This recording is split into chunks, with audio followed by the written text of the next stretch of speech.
1506, Lisboa, a capital do Império Português, então conhecida como a Senhora dos Mares, beneficiava desde há séculos de uma comunidade judaica laboriosa, a que se devia em muito a prosperidade do reino.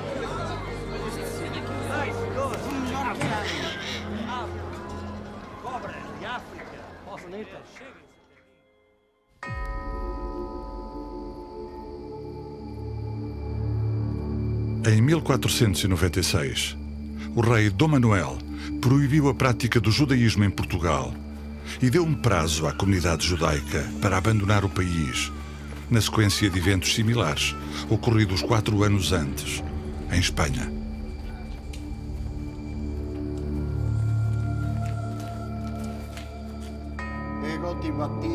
O rei, porém, sabia que precisava dos judeus e desejava apenas convertê-los ao catolicismo. A maioria foi impedida de deixar o território. Foram batizados à força. Chamaram-lhes os cristãos novos.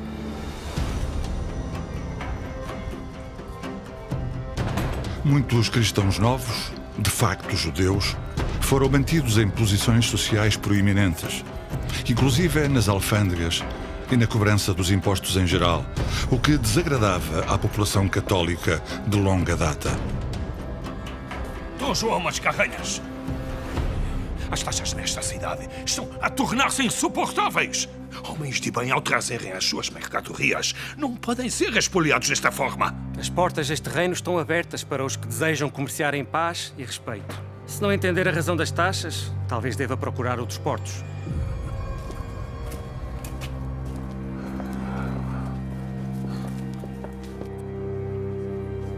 Os católicos por tradição, chamados agora de cristãos velhos, consideravam que os judeus eram hereges, falsos convertidos, privilegiados e causadores da miséria do povo. Em abril de 1506, viviam-se tempos de peste negra. Os judeus eram os menos afetados pela doença, devido a maiores cuidados de higiene e à obrigação religiosa de lavar as mãos antes de comer pão. Isso deu lugar a teorias da conspiração.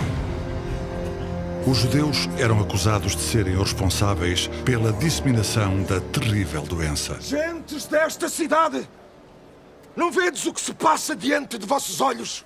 A fome rasga os nossos estômagos. A seca mata as nossas colheitas. E a peste leva nossos irmãos. São eles, os judeus, que trouxeram esta desgraça! O ambiente era propício para um ataque contra a comunidade judaica. Para mais, de forma a protegerem-se da peste que assolava Lisboa, o rei, a sua corte e os nobres encontravam-se na província.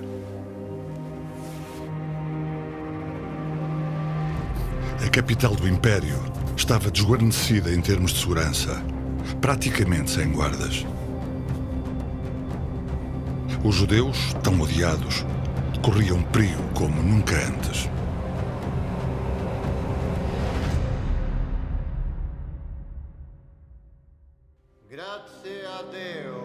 No dia 19 de abril, no convento de São Domingos, uma assembleia de fiéis rogava a Deus pelo fim da peste, da seca e da miséria.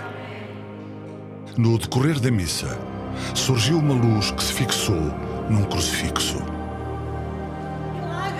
O sucedido foi interpretado pelos crentes como um milagre e uma revelação sobrenatural, o que teve um grande impacto emocional. Miraculo! Miraculo!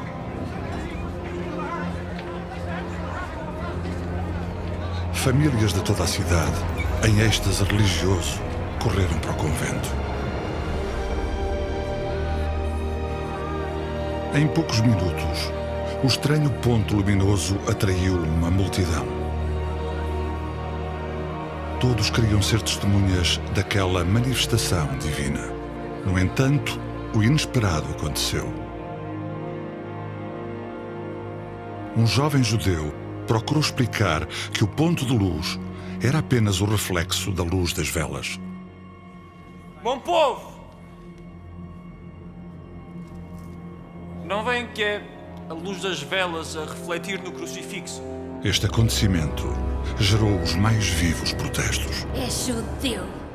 Ele quer negar o milagre. O jovem foi logo olhado com ódio.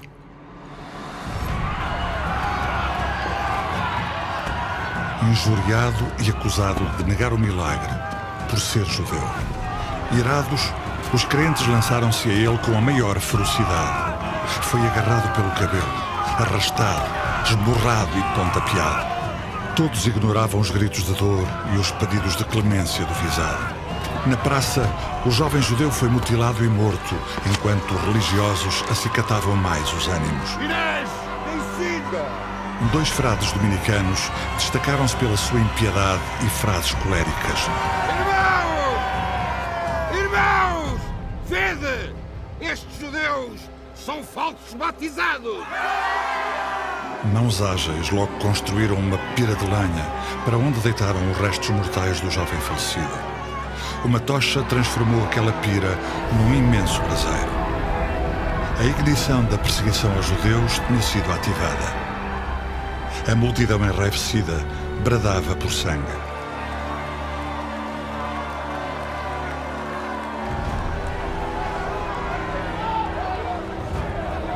Estava lançado o rastilho de uma caçada sanguinária que se viria a estender a toda a cidade e arredores durante 3 dias. Os pequenos comerciantes judeus que trabalhavam nas redondezas do convento foram as primeiras peças de caça da turba em fúria. Foi impossível resistir ao peso numérico.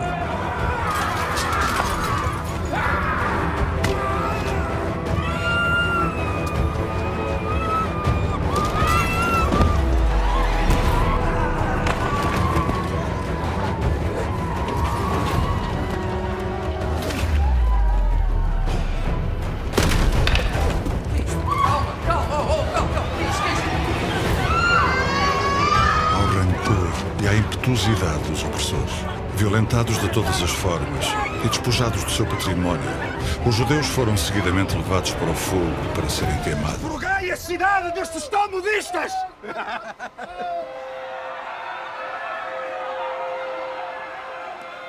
O magistrado municipal, investido de autoridade régia, chegou apressado para tentar pôr fim à rebelião sangrenta em curso. Ordeno que se reponha a ordem pública! Mas, desacompanhado de forças bastantes, foi perseguido e, por pouco, não foi linchado.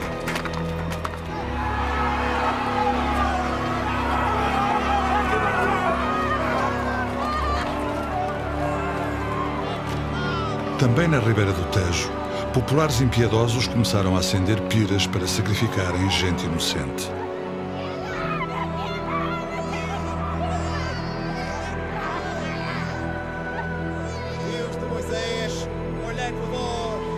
Numa mórbida procissão, carrinhos de mão e outros maiores puxados por bois transportavam os corpos destripados até às enormes fogueiras.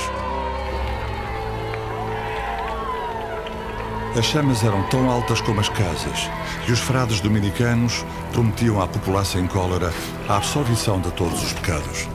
Em nome do Altíssimo e da Santa Igreja, eu vos absolvo de todos os vossos pecados.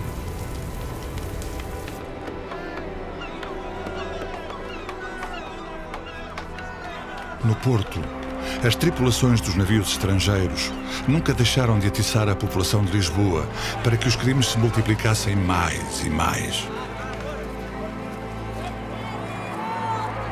Centenas de corpos mutilados aguardavam sua vez para serem consumidos pelas chamas.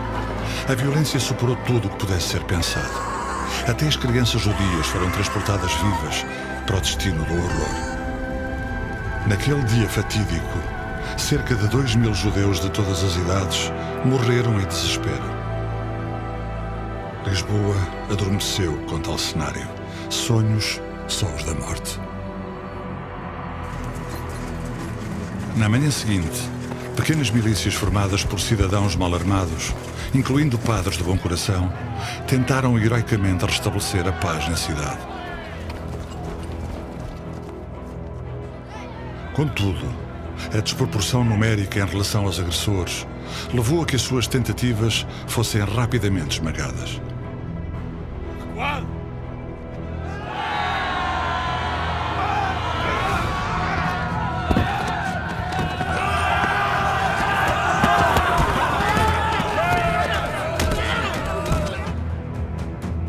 Eram tantas as vítimas que os facínoras queriam queimar que faltou lenha para alimentar as piras da cidade. Aqui! Temos aqui mais madeira!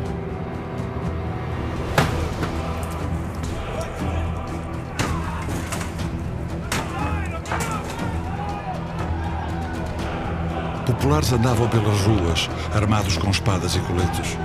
Outros exibiam cabeças decepadas, espetadas em lanças. Assassinos arrombavam as portas das casas em busca de mais judeus para matar.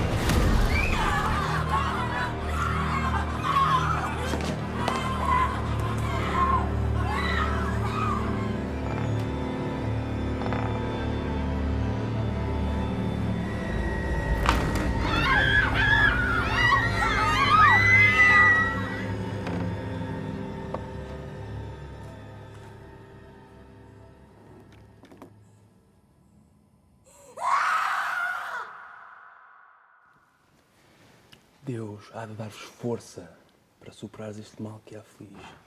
Na cidade de Avis, que dista muitas horas a cavalo de Lisboa, o rei foi finalmente informado do genocídio dos judeus que estava a ocorrer em Lisboa. Majestade, as notícias de Lisboa que este homem traz requerem a vossa imediata atenção. Fala, homem, que ocorre em Lisboa. Majestade, Lisboa está a sofrer um terrível massacre.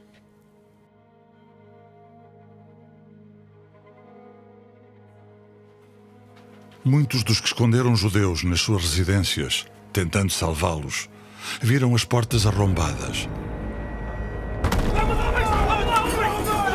e os seus lares invadidos por pessoas ávidas de sangue.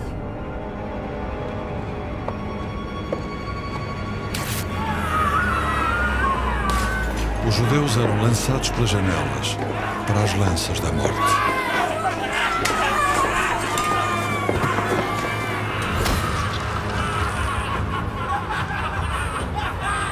A violência indiscriminada atingiu um tal ponto que até algumas famílias católicas de longa tradição foram tomadas por judias. Nós somos católicos! Sendo também levadas para o fogo purificador. A imagem do inferno. Uma festa demoníaca. Uma cidade sem piedade.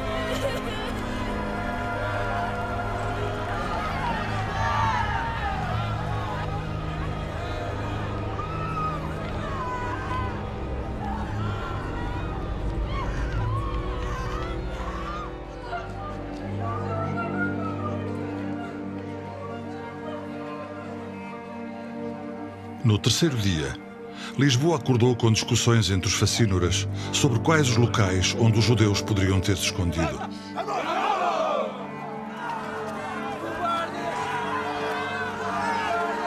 Uma vez mais, muitos foram encontrados e mortos. Dentre eles, destacou-se Dom João Mascarenhas, que era escudeiro do rei e detentor de direitos alfandegários em Lisboa e no Porto. Num ato de coragem, o escudeiro enfrentou nos olhos a turba assassina e logo ali previu a decadência mundial da nação, uma vez destruída a sua comunidade judaica. Sem os judeus, o Império sucumbirá.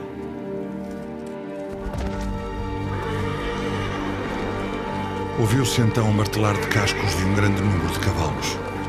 Uma força militar do rei entrou na cidade, determinada a esmagar a rebelião, restaurar a ordem e punir severamente os culpados, homens e mulheres.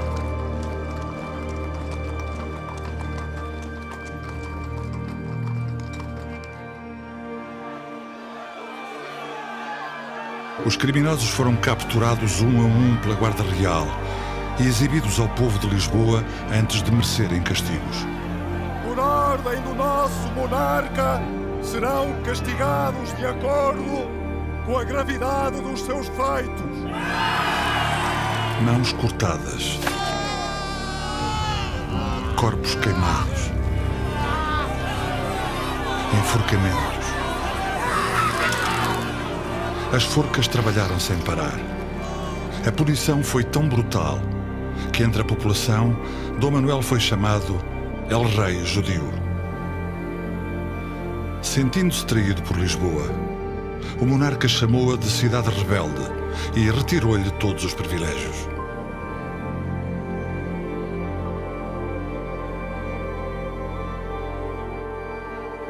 O massacre de Lisboa de 1506 não está incluído nos currículos escolares e caiu no esquecimento.